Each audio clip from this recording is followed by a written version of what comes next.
Hi there folks, Adam with 8 Badge Gaming coming to you today with a brand new deck for a brand new week. Today's deck tech is going to be on a Mike Pin favorite Alolan Ninetails GX. Now this is the first deck that he managed to put together in paper with some obvious upgrades. When he originally started playing Pokemon in paper, he didn't actually have any Lele's at all, so he was running a Lele list. Oh, that's a tongue twister for you. A Lele-less list. There we go. Close enough.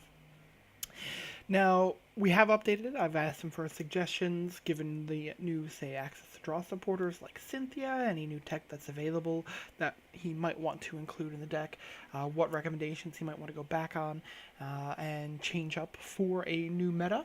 And this is the list that we arrived at. So, starting off here in our Pokemon, we're running a one of Tabu Cocoa. Now, this is the Tabu Cocoa promo with Flying Flip, which is a double colorless attack that deals 20 damage to each of your opponent's Pokemon. Now, this is a great initial spread attack, and it pairs up particularly well with our Alolan Ninetails, as we'll discuss in just a moment. Now, Tapu Cocoa promo does have a 0 retreat cost, so you can retreat him for free at all times, which makes him a good card to have on the bench when you're using things like Guzmas, for example, because you can put him up into the active and retreat him for free to put up one of your beefy boys. Now, we do run float stones in this deck, which we'll show in just a moment, but float stones can be field blowered, and you don't want to get stuck with a Pokemon in the active and not be able to get it out, and that's where Coco comes into play, in addition to the Flying Flip spread. Now, it is 110 HP basic, so there are things that still KO it rather easily, and you don't want it against anything that's fighting, so we're looking at things like Buzzwole and Lycanroc particularly, or even Lucario if you're seeing a resurgence there. It's just going to be a quick and easy one-shot on it, and even some of the pre-evolution basics, like your Riolus, like your Rockruffs, etc., can still one-shot KO this with a strong energy at the moment. Now, we do have our one of Evolution's Mewtwo as our Buzzwole tech, basically. We want to be able to toss a DCE onto this Mewtwo, add a Choice Band, and be able to one-shot Buzzwoles overall, because Buzzwoles are one of the few Pokemon that we do have to worry about having a one-shot on our Ninetales. Now, it is still a kind of weak Pokemon in other situations, so it is a card that we would likely discard when we're against anything that doesn't have psychic weakness or isn't a big energy attacker. It is 130 HP basic, so it does survive a lot of initial one-shots that a lot of Pokemon are doing now. It doesn't get killed by a Golisopod with a first impression or armor press. They could use a crossing cut, but that's going pretty deep there. It can't be KO'd by a riotous beating from a Zoroark GX. It can't be KO'd by, say, a Sledgehammer attack from a baby Buzzwole, unless you have, say, a Diancie Prism on the bench or a Strong Energy or Beast Energy on the Buzzwole. But it does survive just a basic attack from a Buzzwole there, which is always good there, too. Now, moving right along, we are running the 3 of Tapu Lele, which Mike said was the good number here. You want the consistency of the turn 1 Bridget to be able to set up with this deck, and you want to be able to try and get the Alolan Vulpix up into the active, just to be able to use it on the first turn, to use that beacon attack, to be able to just, for free, tutor 2 Pokemon out of your deck. So it lets you go for secondary Lele for draw support, it lets you hit your Alolan Ninetails, it lets you get your Octilleries and your Remoraids, etc. It just sets you up so extremely well. Now, with the Lele's, just being able to Wonder Tag for getting any supporter out of your deck, so when you put it from your hand onto your bench during your turn, you get to tutor a supporter. Always fun. It is 170 HP basic with no weaknesses or resistances. It retreats for only a single energy, which is good, and it does have a double colorless attack, so that goes in the same veins of our Tapu Cocoa and our Mewtwo. That double colorless lets us attack because this deck runs double colorlesses. Now, moving right along, we do have the 4 of Beacon Alolan Vulpix. Now, I know some people do enjoy the Roar Alolan Vulpix, but Beacon in this particular deck is going to be the best option because it's going to allow you to tutor up the specific cards that you need. So it can let you get, say, a Mewtwo in your Buzzwole matchup, a Tabu Cocoa when you're looking for spread damage, the Bebe Ninetails that we're going to be covering now in a moment that's immune to EXs and GXs, going for your actual Ninetails GX, your Octillery, etc. The utility is endless. It's basically going to be the best in slot, at least for this deck. Beacon, Alolan Vulpix, best kind. Now, we are going to be looking at a 1-4 split of the Baby Ninetails that we see here and the Ninetails GX, which we'll get to in a moment. Now, the Baby Ninetails is 110 HP stage 1, but it is immune to all effects of attacks, damage and otherwise, from any of your opponent's Pokemon GX and EXs. Now, it's not as strong as it once was. With the addition of things like Baby Buzzwole, Malamars, etc., there are a lot of varied non-EX and GX attackers and decks surviving there right now. Now, it is still going to be a bomb at times. It's going to just shut down your opponent. They're not going to be able to deal with it. They're not going to be able to KO it. And you can just sit behind it while you chip away. 3 attacks usually will take out any Pokemon on your opponent's side. If you have a choice band, you're usually looking at 2-shotting just about anything that they'd have.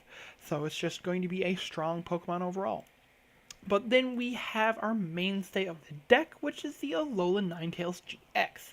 Now this is a 210 HP Stage 1 Pokemon, and it is weak to Metal, as is both the Alolan Vulpix and the regular Alolan Ninetales.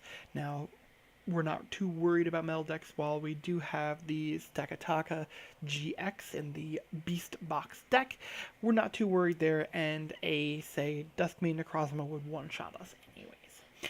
But it is a 210 HP Stage 1, which is a good number. It's a relevantly high number that's hard to one-shot, especially if you don't have a weakness. Zoroark's a bit easier to hit because of that fighting weakness and the prevalence of the Buzzwole and Lycanroc variant decks. But this is a Pokemon that you don't want to put a lot of damage on. Now, it has a double colorless attack of Ice Blade, and it lets you deal 50 damage to one of your opponent's Pokemon. And that could be active or benched. So it's a very good snipe there to get the last bit of damage on a Pokemon that's retreated, or to take out basics before they get the chance to evolve. If you say on your first turn that you get to attack, you put up a Cocoa and do a flying flip. When you next turn, say, evolve into a Alolan Ninetails GX, you can put a DCE on it and free retreat your Cocoa up and just do an Ice Blade to take out a basic. Just chip away through their defenses, make sure they don't have access to things like Octilleries and such.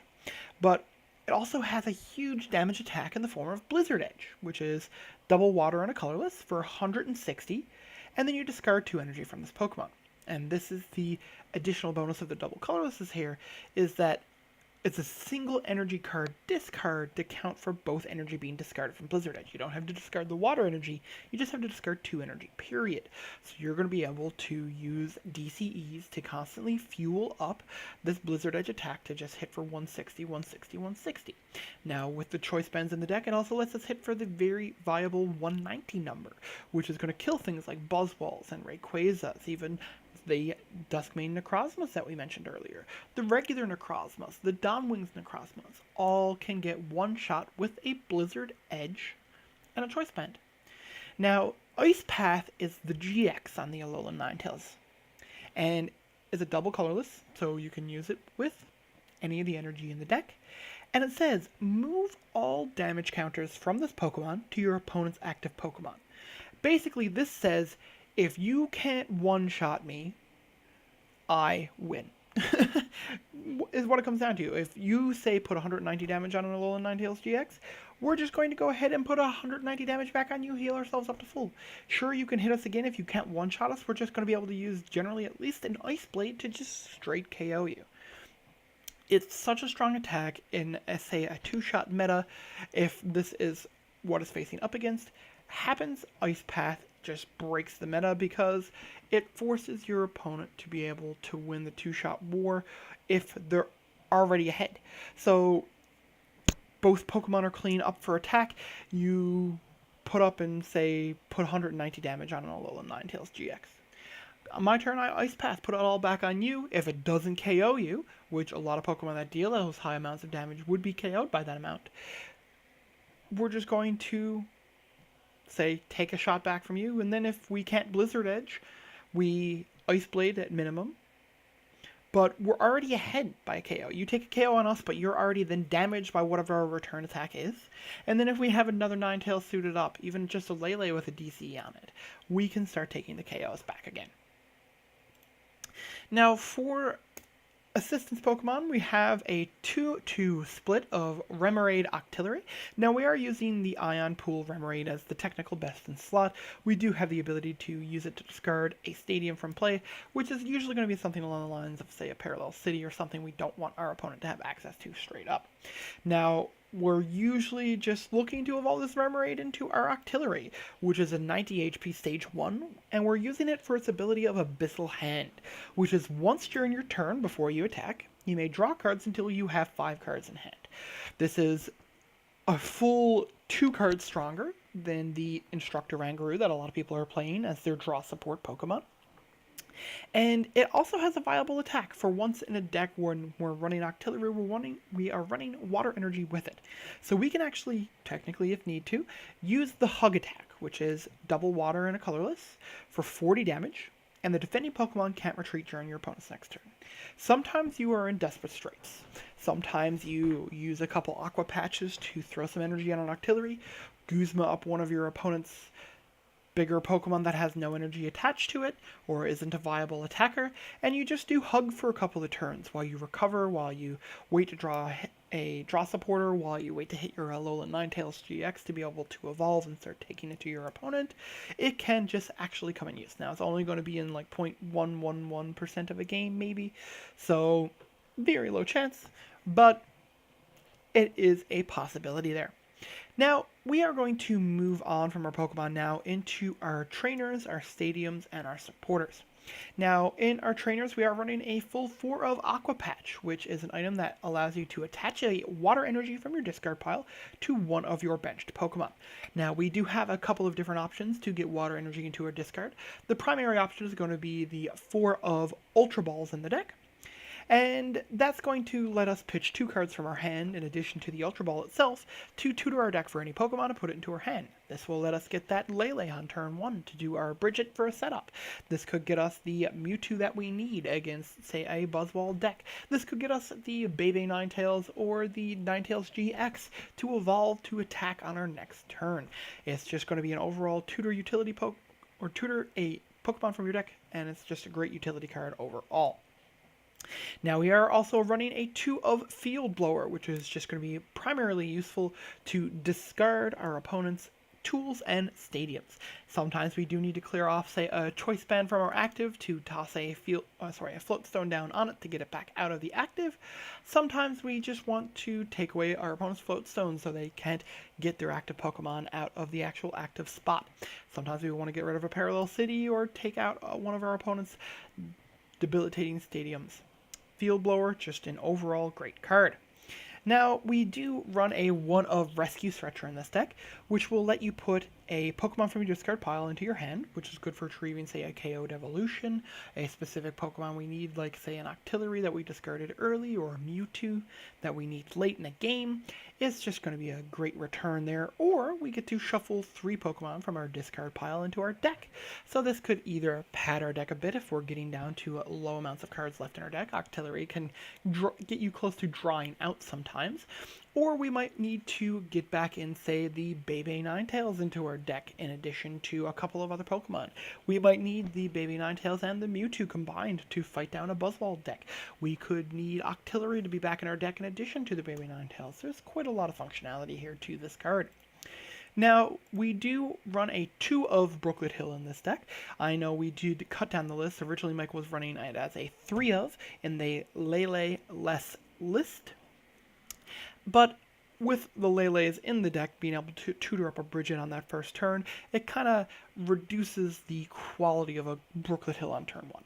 Now, sometimes it's still going to let you go get that key basic Pokemon onto your bench. If you don't get, say, the Lele Start or your Bridge Surprise, it's still going to give you extra consistency overall.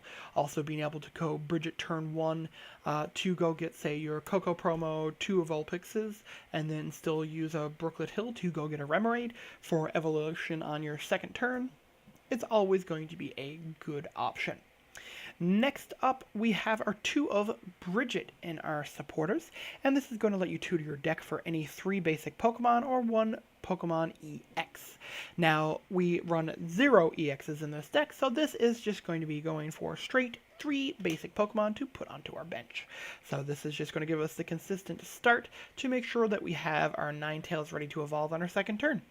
Next up, we are running a 3 of Cynthia, which is a new addition to the deck. Mike, I don't believe, has run this deck since Cynthia has been released.